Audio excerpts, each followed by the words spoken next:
Macro photography has changed the way I view the world. When you look through a macro lens, you see things very, very differently because you see more detail.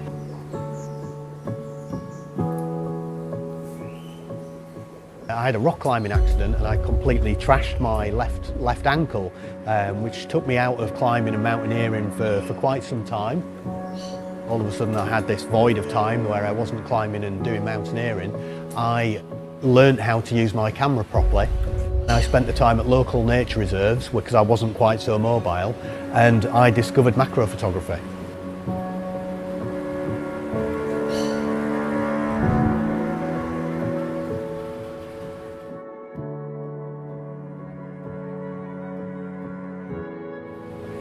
Before, we were always reliant on stabilisation within the lens, but this time the actual camera body itself has stabilisation, and it will work with any lens to give you an enhanced stabilisation, so you can get away with using even slower shutter speeds, basically hand holding.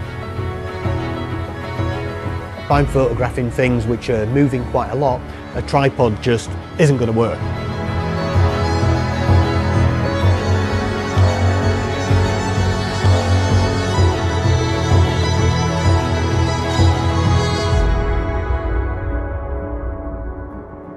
The 100mm focal length for macro photography gives you a reasonable working distance with a nicely compressed background. I've been using the old EF 100mm macro lens for about 10 years. The new Canon lens, the RF 100mm f2.8L macro, allows you to do things quite differently. This lens allows you to go to 1.4 times magnification. That might not sound much, but it makes a huge difference. 1:1, which was the limit of the old EF 100mm macro lens. Basically, the size of the subject is you're going to get a 1:1 relationship with the sensor in the camera. 1.4 times is going to be 40% larger. When you combine that 1.4 magnification and then the resolution of an R5, it's really quite staggering.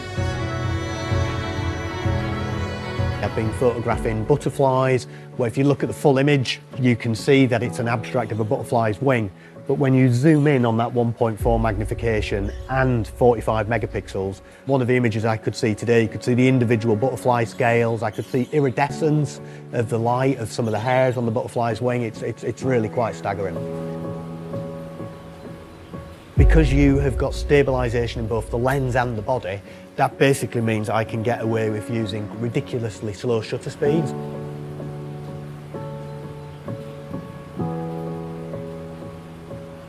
The new RF 100mm macro lens focuses super quickly. This lens actually has two motor systems in it, so it can jump across that range really, really quickly.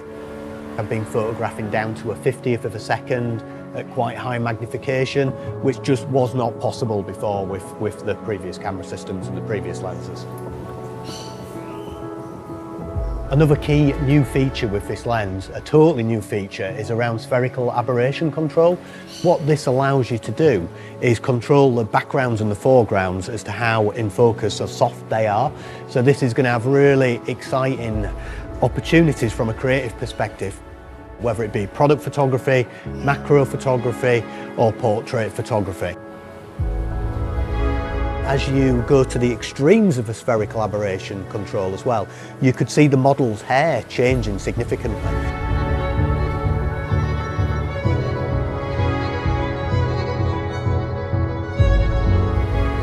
For doing those head and shoulder type portraits, it's a really great lens.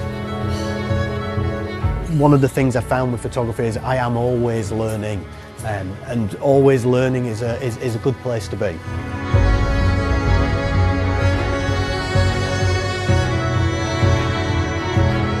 Using the new lens with the R5, for me going forward, is really, really exciting.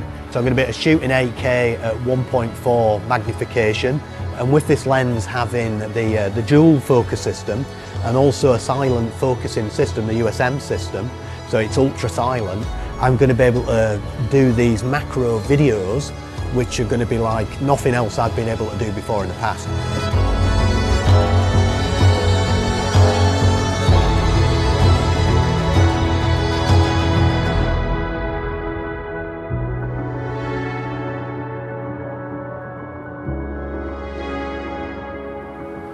It's going to open up a whole load of different creative opportunities.